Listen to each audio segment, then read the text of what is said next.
हम भारतीय मुसलमान इंडियंस बाय चॉइस हैं, बाय चांस नहीं। लोकसभा में वंदे मातरम 150 साल पूरे होने पर हुई विशेष चर्चा। लेकिन ये चर्चा उस समय गर्मा गई जब समाजवादी पार्टी की कैराना सांसद इकरा हसन ने वंदे मातरम के अर्थ, भाव और उसकी मूल भावना को समझाते हुए सरकार पर सीधा हमला बोला। उन्होंने कहा, इस गीत के जरिए राजनीति हो रही है, लेकिन इसकी जो सच्ची भावना है उसे नजरअंदाज किया जा रहा है। आइए देखते हैं कैसे इकरा हसन ने संसद में सरकार पर सवालों की बौछार कर दी। नमस्कार, मैं साक्षी सिंह और आप देख रहे हैं एबीपी लाइव।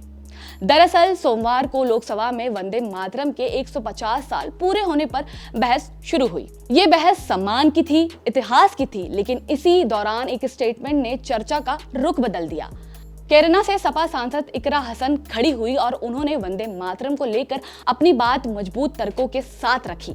इकरा हसन ने सबसे पहले वंदे मातरम के अर्थ और उसकी भावना को समझाया। उन्होंने कहा, यह गीत सिर्फ एक राष्ट्रीय गीत नहीं बल्कि भारत की प्रकृति की वंदना है।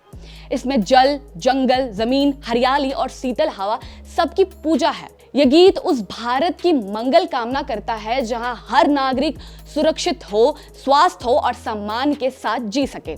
आज जरूरत है कि हम वंदे मातरम की उस भावना को समझें जो प्रकृति की रक्षा और देश के हर नागरिक की भलाई की बात करती है। साथ ही इकरा हसन ने यह भी कहा कि बार बार मुसलमानों को वंदे मातरम के नाम पर कटघरे में खड़ा किया जाता है और ये गलत है। उन्होंने जोर देकर कहा, हम भारतीय मुसलमान इंडियन बाय चॉइस हैं, बाय चांस नहीं। उन्होंने याद दिलाया कि वंदे मातरम के किन छंदों को अपनाया जाए।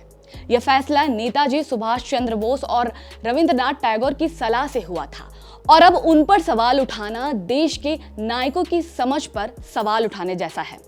इकरा हसन ने वंदे मातरम के हर हिस्से पर विस्तार से बात की।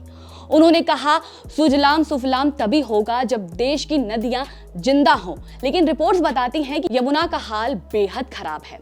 दिल्ली प्रदूषण समिति की 2025 की रिपोर्ट के मुताबिक यमुना के कई हिस्सों में बीओडी स्तर 127 mg तक पहुंच गया है, जबकि एक स्वस्थ नदी के लिए ये सिर्फ 3 mg होना चाहिए। उन्होंने सवाल किया, जब नदियां जहर बन जाएंगी तो सुजलाम सुफलाम कैसे होगा। उन्होंने गंगा की सफाई को लेकर भी सरकार पर सवाल उठाए और कहा, नमामि गंगे पर करोड़ों रुपए खर्च हुए, लेकिन किसान आज भी उसी जहरीले पानी के सहारे खेती करने को मजबूर है। इसके बाद उन्होंने मलयस शीतलाम का जिक्र किया। उन्होंने कहा, यह पंक्ति उस हवा की बात करती है जो सुगंधित हो, जीवन देने वाली हो, लेकिन आज देश की हवा खुद बीमारी बन चुकी है। संसद के बाहर एक सांस लीजिए, यह हवा नहीं, जहर आपके फेफड़े में उतर रहा है। इकरा हसन ने आगे कहा, हम प्रकृति की पूजा तो करते हैं, लेकिन जंगल और पर्यावरण बचाने वाले कानून खुद ही कमजोर कर रहे हैं। ऐसे में ना सुजलाम बच पाएगा, ना ही सुफलाम।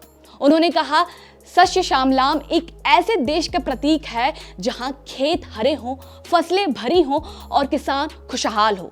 लेकिन आज किसान मौसम से नहीं, प्रदूषण और नीतियों से लड़ रहा है।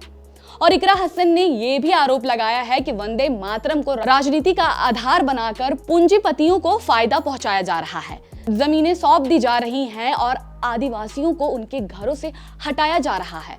उन्होंने कहा, मातरम सिर्फ मातृभूमि की वंदना नहीं है, ये हर नारी के सम्मान की बात करता है।